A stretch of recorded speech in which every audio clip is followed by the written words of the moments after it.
Salut, c'est Clément de Mouvement Conscient et dans cette vidéo, je vais aborder le thème suivant qui est pourquoi c'est si dur de bien s'entraîner et qu'est-ce qu'on doit faire pour réellement atteindre nos objectifs sportifs.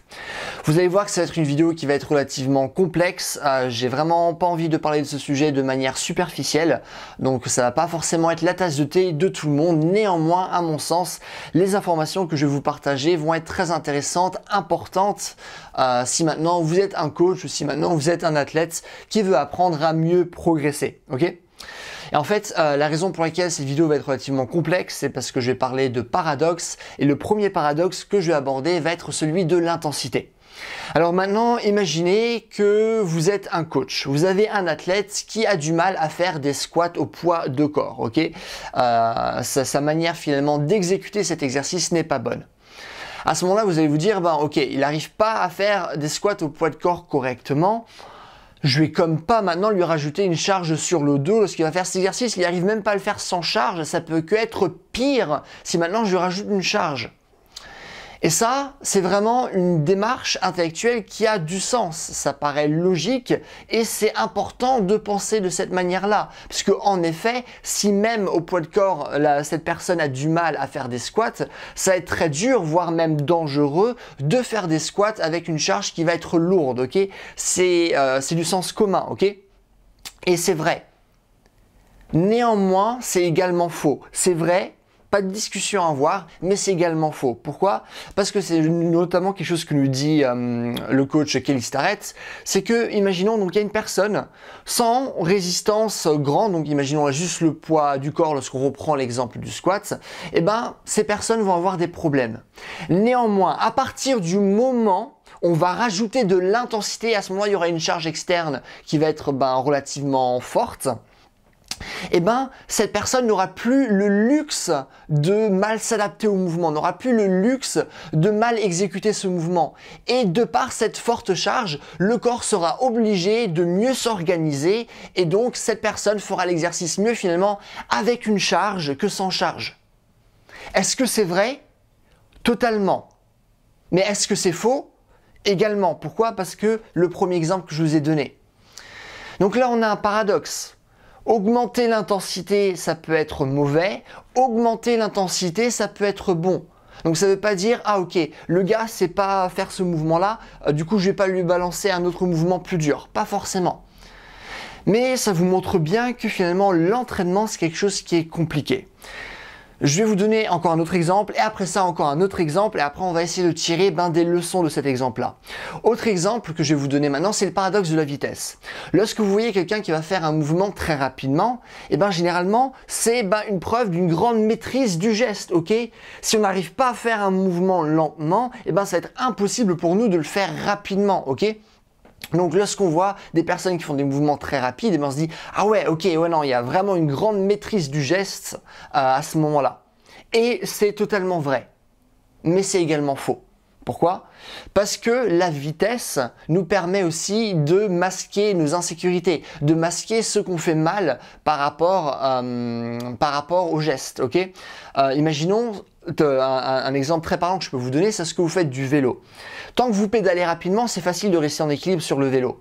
Mais à partir du moment où vous roulez vraiment excessivement lentement, ça est très dur pour vous de rester en équilibre, ok? Et c'est ce qui se passe avec plein de mouvements où les gens vont faire des mouvements très rapides, mais finalement cette rapidité masque un manque de contrôle moteur, un manque de maîtrise du geste.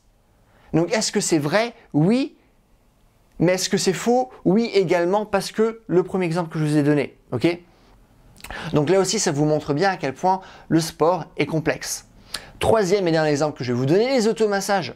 Les automassages, lorsqu'on s'intéresse à eux d'un point de vue scientifique, lorsqu'on regarde finalement la littérature scientifique qu'il y a à ce sujet, on se rend compte que y a plein d'études qui disent « Ah ouais, c'est vraiment ultra intéressant, ça marche ». Et il y a énormément de preuves sur le terrain qui montrent que ça marche. Donc c'est vrai, les automassages ça marche. Mais vous savez quoi? C'est aussi faux. Pourquoi? Parce qu'il y a aussi plein d'études qui montrent que ah non, en fait les automassages ça fait pas grand chose, c'est vraiment juste très momentané, il n'y aura pas de changement sur le long terme, etc. Ce qui est aussi vrai, il y a plein d'études qui le montrent. Donc ok, attends, là c'est encore plus bizarre. Du coup les études elles veulent dire quoi? Il y a des études qui disent oui, il y a des études qui disent non, et il y en a pas mal qui disent oui, il y en a pas mal qui disent non. Donc c'est pour ça que c'est assez... mince, je retrouve plus le mot, c'est assez polarisant, voilà, comme thème. Mais donc voilà. Et donc tout ça c'est pour vous dire qu'un bon entraîneur ou quelqu'un qui veut bien s'entraîner, eh ben, c'est une personne qui doit gérer ses paradoxes, qui doit savoir quand augmenter l'intensité, quand ce n'est pas bon d'augmenter l'intensité, quand c'est bien de faire ce mouvement rapidement, mais quand aussi lorsqu'on fait des mouvements rapides et finalement masque notre manque de contrôle moteur. C'est aussi une personne qui se dit ok, les études montrent que oui, que non, mais ça on s'en fout, ce qui va être intéressant c'est est-ce que ça marche pour moi? Et du coup, elle devra tester. L'entraîneur devra tester avec ses athlètes. L'athlète devra tester sur lui-même. Ce qui vous prouve bien que c'est pas toujours une question de est-ce que l'intensité c'est bien, est-ce que la vitesse c'est bien, est-ce que les automassages c'est bien.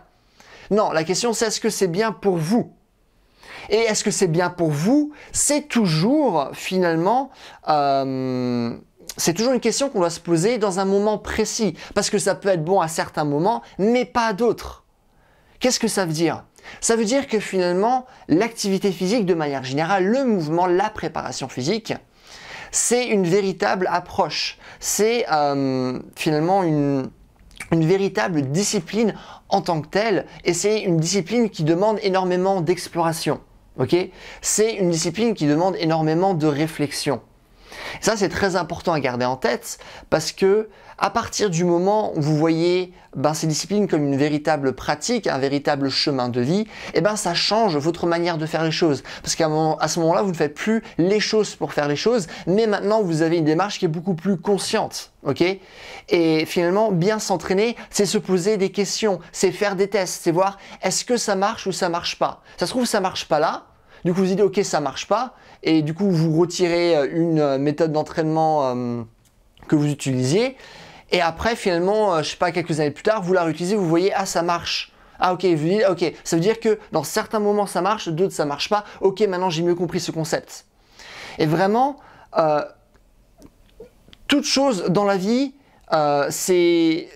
c'est toujours une question de gestion de paradoxes. Je ne sais pas si vous comprenez réellement ce que j'essaye de vous dire là maintenant. Je sens que j'ai du mal à m'exprimer. Mais donc voilà, c'est quand même très important à garder en tête. C'est que tout est une gestion de paradoxes. Savoir quand utiliser les choses. Et ça demande beaucoup de sensibilité. Ok, c'est vraiment une sensibilité. Cette sensibilité, vous pouvez seulement l'acquérir en ayant une démarche consciente. Vous pouvez seulement l'acquérir en vous posant des questions. Ok, pas simplement en pratiquant pour pratiquer, vous dire pourquoi je fais ce mouvement, qu'est-ce que je dois réellement faire pour bien exécuter ce mouvement, quelles sont les intentions, etc., etc. C'est une démarche consciente, c'est une démarche qui demande du travail. Sauf que la plupart des gens qui vont faire du sport n'ont pas cette démarche-là. Ils voient juste un truc que l'on fait. Mais c'est pas simplement quelque chose que l'on fait, c'est quelque chose qui demande de la réflexion, de la sensibilité. C'est vraiment ça. J'ai l'impression que lorsque je dis ce mot, la sensibilité, ça touche quelque chose là de profond en moi. C'est vraiment ça, la sensibilité.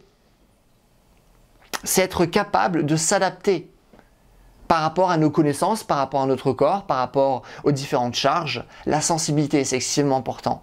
Et aujourd'hui, très peu de personnes ont cette sensibilité ou tout simplement veulent développer cette sensibilité. Et c'est vraiment cette sensibilité qui fait vraiment toute la diff. Donc pourquoi c'est si dur de bien s'entraîner? C'est parce que la plupart des gens manquent de sensibilité et ne veulent pas la développer. Comment atteindre nos objectifs rapidement ou comment atteindre nos objectifs de manière générale? Développer cette sensibilité. Et pour ça, il faut réellement avoir une pratique physique. Pas simplement pratiquer pour pratiquer, mais avoir une véritable pratique. Avoir une démarche consciente. Excessivement important. Je ne sais pas si vous comprenez réellement ce que j'essaie de vous dire là maintenant. Vous avez sûrement l'impression que je suis juste en train de répéter la même chose là depuis quelques minutes, mais c'est excessivement important. La sensibilité, c'est excessivement important. Voilà, c'est tout. Bah écoutez, c'est ce que je vais vous dire. Si vous avez des questions, des choses que vous ne comprenez pas, n'hésitez pas à les mettre dans les commentaires. Je réponds à tout le monde comme d'habitude. Si vous avez aimé la vidéo, n'hésitez pas à mettre un j'aime, comme ça ma vidéo sera mieux répertoriée. Ce qui est cool pour moi. Et dernièrement, c'est un programme qui parle justement de ce genre de choses, qui essaye vraiment de vous aider à développer cette sensibilité-là, d'un point de vue de la force, de la souplesse, de la coordination, de l'endurance, de la vitesse, et c'est dans une démarche de mouvement pour réellement apprendre à mieux bouger. Pas simplement faire pour faire, mais réellement mieux bouger, que la force qu'on est en train de créer, la souplesse qu'on est en train de créer, créer va réellement nous aider à mieux bouger, pas simplement être fort, être souple pour être souple.